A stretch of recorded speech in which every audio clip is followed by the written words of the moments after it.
Ladies and gentlemen, boys and girls, children 18 plus. You are tuned in to the Loan Officer Podcast with me, Dustin Owen, and my main man, JC. John Coleman. Yo, what's poppin'? Bro, obviously not my shaving. Why? Can't no one tell? No one can tell this? No. Yeah, It looks the same. so I go to the NBA conference last week with my buddy Brian View. Shout out to Brian. View. Yeah, and Finn Locker. And leaving the conference. Yeah. Tell my wife and my daughter, hey, we're going to go do like a little beach mini vacay. Oh, yeah. Just 3-4 nights, head over to the west coast of Florida, St. Pete Beach area. Best coast of Florida. Yeah, except for I bring my razor. Mm-hmm. I used my razor once or twice, like on my neck and around my beard, but I didn't want to touch the dome. I don't want to touch the head. You don't have one of those fancy things that just an electric one? I have a Mach 3. I've been using that same Mach 3 The best shit for the past 20 years. But anyhow, I get home last night, forgot to put the Mach 3 in my gym bag. Get to the gym, finish my workout this morning, go to shave my head. Not there. That's not a big deal. What's worse is I went to the gym, worked out, got out of the sauna, dripping sweat, and realized I have no towel. That's the worst. And I got to improvise. What do you do? I go to the storage closet and get one of the towels they use to clean the floor with. That's a great idea. I've never thought to do that. Little things in life. I have never thought to do that. Yeah, so anyhow, so here I am. We're recording this episode. If you're tuned in on YouTube, first, we thank you. Thanks. But yes, you can see that I look like a little baby chicken. Peach fuzz. It's not a little peach fuzz. Unnoticeable. It's not as bad as it was during the early years of TLOP when I was going to do no shave November or to something? like flatten the curve. Honestly, I want to see how long I could go because we were all working from home and not having to meet people face to face.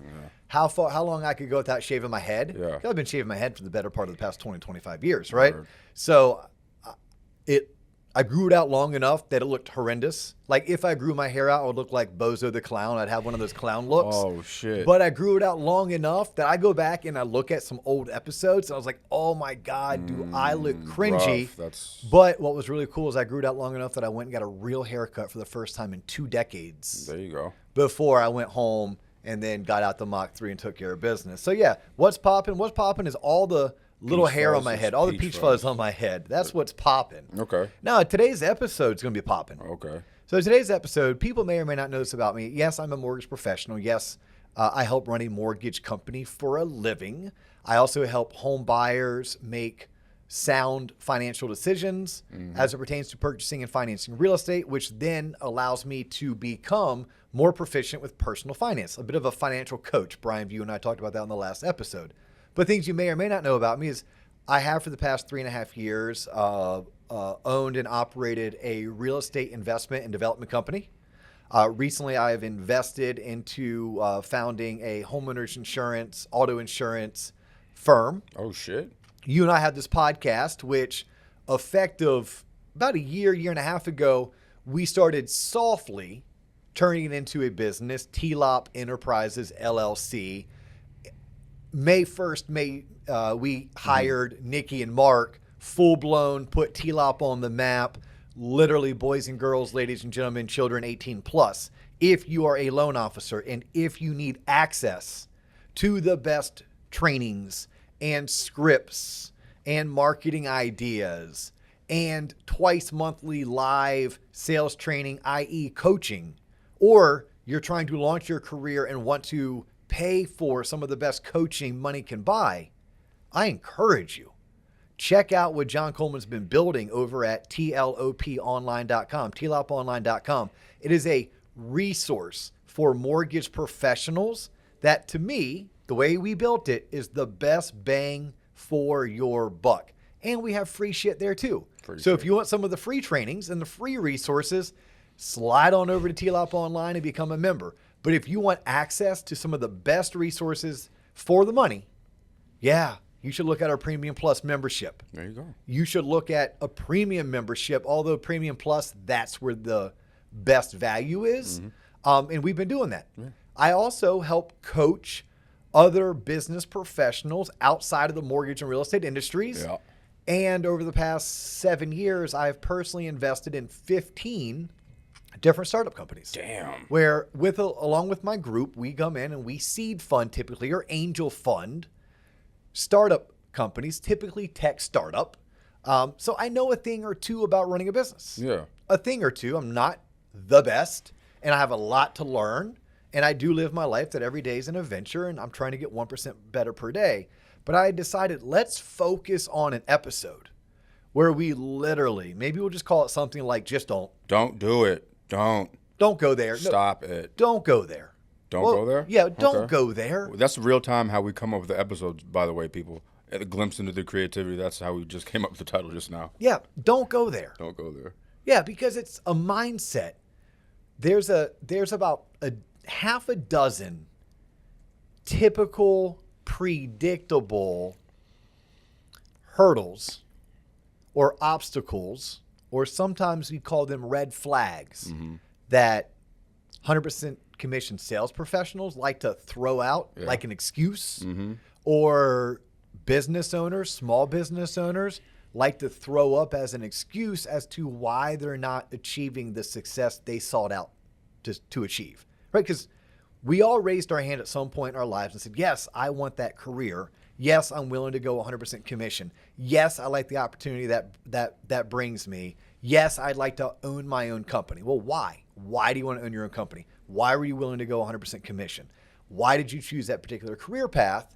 And then once we dial into the why, then it's, well, why aren't you achieving the success that you sought out for? External factors. There's always external factors. It's never me. It's never the man or woman in the mirror, Dustin. Yep. So I'm just going to throw out, based on the ecosystem that I'm a part of, the dozen or 24 companies I've been able to be a part of, whether it's as a consultant, whether it's as an investor, or whether it's as one of the owners and one of the operators. And these are some of the lessons that we collectively have learned over the past 15 years. And I want to share it today with the audience. Let's get after it. Let's get after it. But before we do, oh, here we go. I knew it. Check out the centerpiece. I saw this. Hey, I got to shout them out. You know what? Just like PBS, if you want to become an evergreen member of a PBS station, if you donate $3,000, we'll send you customized mugs.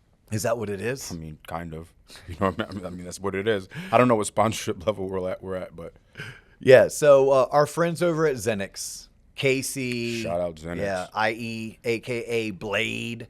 Yep, Casey Cunningham and everyone over at Xenix. I got to the office today, had a package. I love getting packages. I opened it up. 2 badass These are legit. TLOP mugs that I look forward to drinking out of future episodes. But this episode, I didn't want to drink out of it. I had to get my UCF College of Business mug out. But they sent us 2, one for you, one for me. These are nice. And yeah, it's our friends over at Xenix. So shout out to Xenix. Thank you, Casey Thank and you. crew. We totally appreciate it. Look forward to using them and featuring them in future reels and future Using posts them, and drinking future them. podcast Yeah. episodes. Yep. Shout out also to our friends over at Housing Wire. H-Dub. So coming out in about a couple weeks, Diego, who is one of the chief executives at Housing Wire, I had an opportunity today to be a guest on his podcast. He does like a 10-minute podcast. Okay. So it takes 10 minutes. 10 minutes. I literally spent 5 minutes prep, 10 minutes podcasting, 5 minutes wrap up, 20 minutes on, off, go. But if you notice something, John, I put a little event in Scottsdale, Arizona on your calendar. I did. I just blindly accept them. Just go blindly accept them, but plan on you and I heading out to Scottsdale next year for Housing Wire's, one of their big annual events. Something Housing Wire Con? Yeah, whatever they want to call it, we're going to be there. Okay. Yeah, they're doing one in October of this year that I would love to go on to. It's a quick turnaround. Not necessarily a quick turnaround. You and I are going to be in Philadelphia with Nikki and Mark and about 500 mortgage banking executives, because that's the MBA's annual. Damn. That is their annual mortgage conference. So we'll be in Philly in October, but we'll make sure we make it out to Arizona beginning of next year for the Housing Wire event. Probably be cooler out there than it is right here. Holy cow, is it hot. It's deadly. Yes. Hot, and I'm a little bit sunburnt because I am pasty pale, and I also have my little chicken feathers on top of my head. All right, let's go ahead. Let's jump right into it. Everyone's like, Dio and JC, shut the F up and just get going. Yeah. So, how many times have you heard John? Have I said John? Have you said John? But my market is different. You don't understand. I've tried to do and I've done what you're telling me to do. It's just different over on here, this side of the railroad tracks. Yep. And all I hear is a big fat excuse. That's it. That's an excuse. I've been around the block once or twice now. I'm not going to accept that. Yeah, but I'm not going to accept that, because if your market truly is different, I'm going to ask you, well, where's the closest market for you to become successful? I just did that, actually. I literally had a TLOPper reach out to me for a little bit of free advice, which we give a little bit of free advice here and there. You want great advice? Become a member of TLOPonline.com. And my answer to her, my suggestion to her was, hey, it sounds like you need to move about 2 zip codes over, because her issue was she was financing a bunch of $30,000 HELOCs and $110,000 purchase loans. But if she just moved 2 zip codes over, which was a 25-minute drive, her loan size would have gone up to 225, 250. her response? I didn't even think, like, what was her response? Yeah, it's like, yeah, I have to do that. Like, it was just Oh, like, it was like, yeah, it was like, yeah, All right, yeah, you know, you're right. Oh, okay. Yeah, I mean, it was, now the real advice was go talk to your employer, because her employer had territories. And if your employer is not willing to allow you to work that territory, you need to go find a new employer. Gotcha. Because she wasn't set up for financial success. That's a rarity. And by the way, the solution was that easy. So what I'm getting at is, please do not throw at me or your coach or your boss, but my market is different, because it's not. It's not so different that the basic principles of success don't apply to you. To me, that is just a shield. That's an excuse. That's a reason for that person to feel good about themselves not achieving the highest level of success that they're predestined to achieve. Damn, you said that good. Did I? Yeah. I made that shit up along the way, John. There's the reel for next week. Yeah, but no, it's nothing gets under my skin more than someone saying, well, my market's different. Nope. If I looked at housing, we all, for the most part, have the same issues right now. There's a severe lack of inventory. Mortgage rates have doubled over the past 15, 18 months.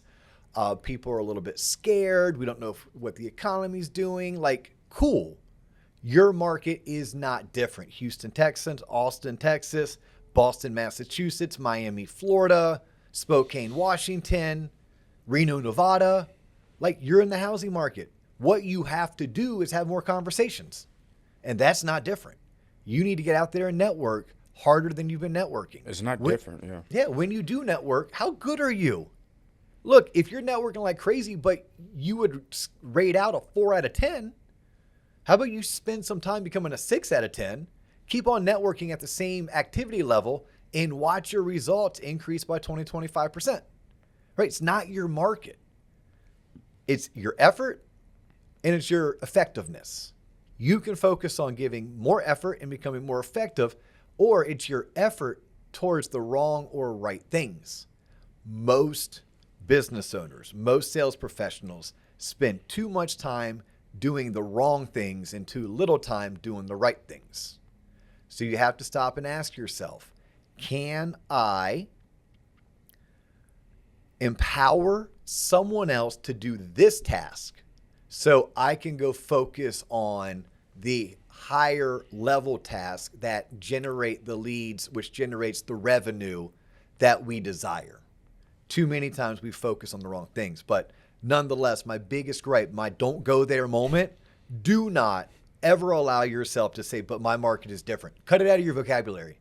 Take it out of your mindset and look for other reasons why you aren't achieving what you set out to achieve. Because people are successful in all types of markets. Not one particular market, all types. Every market brings its own challenge. Every market brings its own opportunity. It's your job to find that opportunity, exploit it for your benefit. It's also your job to make sure you monitor your effort level and make sure that you are becoming more effective with your time and more effective with the outcome of your activities. Well said. All right, number 2. You ready for number 2? As ready as I'm ever going to be. Man, if you were in our coaching program and you try to tell me, oh man, only bad things happen to me. Oh my gosh, every day, all day, just me. Yep. First thing I'm going to do is I'm going to send you a video that I pulled from YouTube of Jocko Willink, authored one of my favorite books, Extreme Ownership, badass Navy SEAL turned business consultant. He too is an entrepreneur, phenomenal podcast. And he has this clip of him basically going, laid off from your job? Good. Boss turned you down for that promotion? Good. Failed your insurance exam? Good. The whole thing is Jocko. Good, good, good. It doesn't matter what bad thing you put in front of him. He's going to tell you good. Good. You now know where you stand. Good. You now have a starting point. Good. You're now one step further to achieving success because you probably learned something. So good is going to be my first answer. My second answer is I'm going to have you go and read up on get to versus have to, right? Because it correlates with good. You see many motivational speakers. I heard this on a podcast once or twice. So it's, something that's been circulating for the past probably couple decades, professional locker rooms, inside of executive board rooms, all the way down to small events like we do here at TLOP, where you'll have someone like me standing in front of a room, captivating an audience, and we'll talk to the audience about the mindset of get to versus have to. Oh my gosh, I have to call that person back. No, you get to call them back, right? It's a mindset.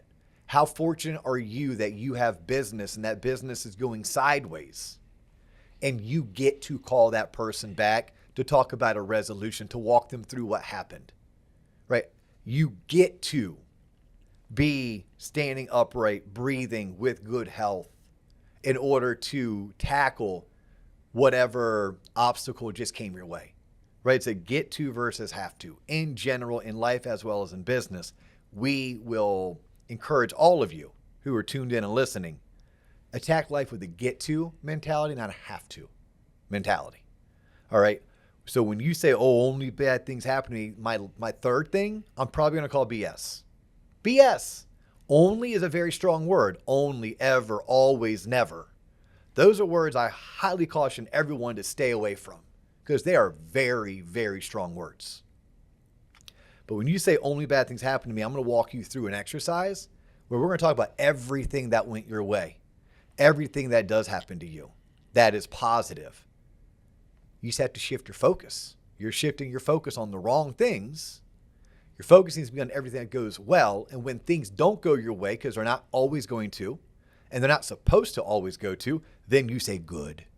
Then you say, I'm so grateful that I get to do X, Y, and Z. So it's a mindset. Please do not come to the table I'm sitting at talking about only bad things happen to you. Right? Just don't go there. Just don't.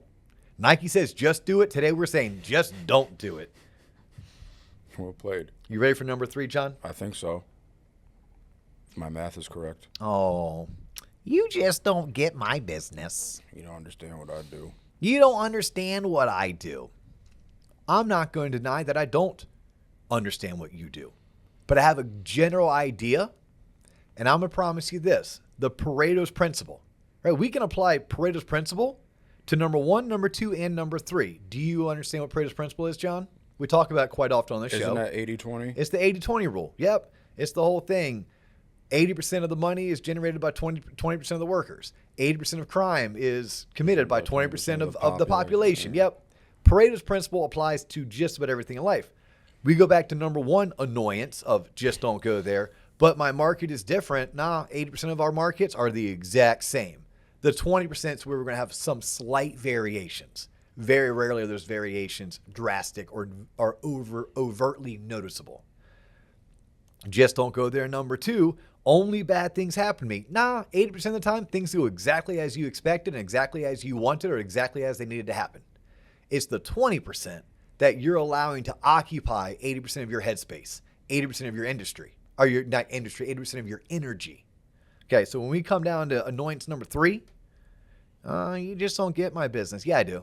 Yep, I promise you. I understand business. I understand advertising. I understand marketing. I understand customer service. I understand the need for systems, processes. I understand the need to be patterned, boring, predictable. Yeah, I understand your business. I understand the assembly line. If you can understand the assembly line, thank you, Mr. Ford, for that one, You can understand just about any business out there. And I know, do I know how to code? No, I don't know how to code. Right? Do I know how to perform open heart surgery? Nope. Right? Could I dissect a flower and then help create some new strand that we can go and plant somewhere else? No. But if you brought to me your business idea, I could talk to you about how to scale it. I could talk to you how to team build. I could talk to you how to market it, how to sell it. Right? We could 100% talk about that. So when someone says, "Hey, you just don't get my business," yes, most of us do. We should. If I myself run a successful business, I feel very confident I can help run many other businesses regardless of industry. It doesn't mean I wouldn't need to go into that business and for 3 to 6 months be a fly on the wall. For 3 to 6 months, I need to shadow and I need to interview. I need to shadow the executive team. I need to interview some of the key personnel so I can better understand their consumer and better understand the problems they're trying to solve. But when it comes to running a business, once you can run one successfully, I promise you'll be able to run multiple successfully following the same patterns. Because it literally comes down to this, boys and girls. It's revenue in minus expenses out equals a net profit.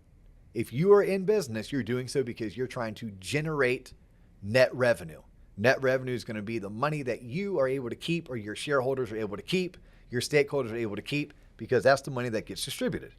So at the end of the day, your business is typically revolved around solving for a problem or giving an experience.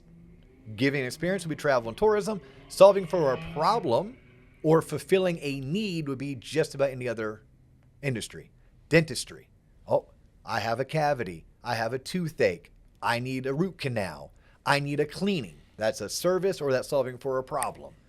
Selling advertising, same exact thing. I'm providing a service or I'm solving for a problem. Problem is that business isn't generating enough leads. I sell TV advertising. I want to work with my now new client to show them how we can create ads, run those ads during certain TV programs, at which point with the right messaging, their phone will ring. Okay, so business is just that. And then we have to be systematized, process oriented. You need to be able to have someone come into your organization and you could walk them through step by step what each team member does and how you measure it. Right? That is just the basics of running a successful business. So please do not think that nobody gets your business, because successful business professionals, they do. You ready for number 4? And this 4, I'm gonna stop on this one too. Oh shit. Yeah, I'm getting kind of preachy. I can see you starting to gloss over a little bit. You can see it. I think that's not from what you're saying. It's from what I've been smoking. Okay, well, you tell yourself that, John. You make me feel good about myself. Yeah. I'll have color commentary to add at the end. Don't worry. Well, and this one may resonate with you a little bit better than the last 2 did. Mm-hmm. Just stop. Stop going at it alone. None of us get to where we are by ourselves. Mm-hmm. We all have some form of privilege, some form of a leg up, and some more than others. And that's not fair, but that's life. Hell yeah. You know what I say to that? Good. I have that chip on my shoulder because I didn't have some of the privileges that others have had, mm-hmm. and it bothers me. It truly just eats at me. I allow that to happen. Are you talking about you in real life? Me in real life, yes. And I grew up very privileged. I have 2 parents who love each other still today after 51 years of marriage. I lived in one house. Went to 1 school. 3 schools. Yeah, you've heard this before. Yeah. Like, take away the fact that I'm white and male. Look at just that alone, right? Like the son of a school bus driver and electrician had so much privilege because I had discipline in my life, because I had love, because I had stability. Wow. Now, there's some people who had that and more. But wait, there's more. Yeah, right. You know, like they had more. Okay, cool. I didn't have more. I am grateful for what I had, but it doesn't mean that those other silver spooners, right? Those trust fund kids. Yeah. No, that they I didn't allow them to get under my skin and motivate me. So just know that nobody goes that alone. You need a coach. You need a mentor. You need someone to imitate. Like, who is doing what you want to do in your space? Start there. Just start there. Who do you say, man, I do X for a living and so-and-so does it really well. Cool, get to know them. Even if it's from 100 feet away, you get to know them because you follow them on social. You get to know them because you show up where they're going to be speaking. You get to know them because you just reach out to them and ask them a couple questions. You get to know them because you went to their website. Get to know and imitate the people that you feel like are doing it well. Now, make sure you know what doing it well means, right? Because there's many people out there, too many that call themselves an influencer, call themselves a coach, speak on big stages. But if we're gauging success in business based on generating positive net revenue, these people fail miserably. Or if we focus on success as being a good person who gives great value to the clients they serve, there's people who fail miserably at that as well. I'd be looking at someone that I'm like, look, I want to be the type of business professional they are because I know enough about them that I respect the way that they treat their clients, and that dude or that dudette also makes bank. That's what I'm looking for. But if you can find those people, at a minimum, study them from afar. Better yet, look to hire one of them to be your coach. Spend a little money to save a lot of time. Like, what if you could spend, you're a loan officer, shameless plug coming up. You're a loan officer, you could spend $3,750 for a 6-month course where you're going to get specialized attention and taught what to do, why to do it, what to say, why to say it, how to track my business. And that course was going to take away 2 years of learning curve. Is that 2 years? Is that not worth $3,750? You're talking like one commission for most people. If you could take a 6-month course that, yes, it had homework assignments, yes, it had accountability, but you were shared the knowledge of someone who has been where you're trying to go, someone who makes it his job to know hundreds, if not thousands, who are where you want to be, that's pennies when you think about it. It's called LO Launch. You can find out more about it on tloponline.com. We literally only have 3 spots open for our class that starts next month. But that's every industry has something like that. Seek a mentor. Seek a mentor. You'd be amazed at how far a glass of wine, an IPA at 4 p.m., coffee in the morning would take you. It would take you, so far. $10, $20, build a relationship with somebody, especially if you can show that somebody them 20 years ago, them 10 years ago, them 5 years ago. Show them that you're a lot like them and watch how their heart smiles. Watch how their eyes light up, and you'd be surprised if you just ask for it, if you just go out and seek it, what a mentorship could do. But whatever you do, do not go at it alone. There are other people for you to emulate. There are other people you can learn from. There's other people you can connect with and just talk shop and freely pick their brain, take those ideas, and then figure out ways to implement them. I feel like we should charge people for this episode today. I would love to, John. But you know what? That's not what TLOP is about. Damn, here we go. TLOP is not about that. Look, we are creating content twice a week. Every single week. Every damn for week. Everybody 18 plus. This is the shit they didn't teach us in school, but they should have. They didn't. And I hope that 2 episodes a week turns into 3 and 3 turns into 5. I hope that 30 to 40 minutes ends up being 2.5 to 3 hours with call-in.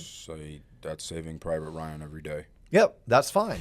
Yep, I think you'd gain more value after you've watched Saving Private Ryan for the 7th time. After 7 times, you probably get more value tuning into TLOP 2 or 3 days a week than you would watching Saving Private Ryan for the 8th, 9th, or even 10th time. Although Tom Hanks is a great actor. I was about to say, is that the one that with Tom Hanks? Yeah, it's a phenomenal movie. It is. It's funny you brought it out because it is like one of my favorite movies to watch, and it is on hella all the time.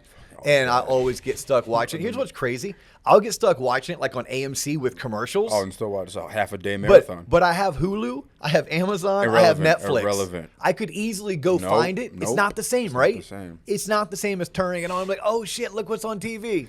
No, but back on TLOP, this is the direction John and I are trying to go. right? The reason why we onboarded Nikki and Mark back in May is because we felt like we had a good thing. That good thing's worth sharing. We need more people to help us share it. No, I think it's you practicing what you're preaching. You couldn't go at it alone, so we needed to raise our hand and say we need help. 100%. I couldn't go at it alone. Justin with Growth Only Coaching was a catalyst to me having the encouragement to put it all on the table. Right? That was a lunch appointment. Justin and I had lunch together before he podcasted with us. It was that, right? So that was a networking. That was a mentorship opportunity. Yeah, exactly, yeah. And then I realized that I have a partner. His name is John Coleman, but we couldn't do it alone. So we went, instead of investing in coaching, we invested in personnel. I felt like we were good on the business aspect, but we needed people to actually do some of the heavy lifting. So we have Mark, we have Nikki. Now we have the loanofficerpodcast.com, better known as TLOP Online, this phenomenal resource for mortgage loan originators. We just need people to go. Check out the training videos, check out the scripts, sign up for a membership, partake in the twice monthly live sales training, i.e. coaching with me. If you really want to take your game to the next level, sign up for LO Launch. That's a pure, full-blown coaching program, right? But we're going to keep on doing episodes like this. Yes, we'll do some that are more LO specific, some that are real estate investor specific, some that are maybe geared towards helping people buy their first house. But ultimately, we're going to come on this platform. We're going to produce content that is shit they should have taught in school, but they didn't. Cool. Well, hey, ladies and gentlemen, boys and girls, children 18 plus, that is all the time we have for you today. He's John Coleman. I'm Dustin Owen. Please, if you like what we're doing, share us. Give us a 5-star review. 5. Go to our YouTube channel and subscribe. Follow us on Instagram and Facebook. If you want to connect with me, I'm best connected with on LinkedIn. First name Dustin, last name Owen. We look forward to catching you on the next episode. Peace.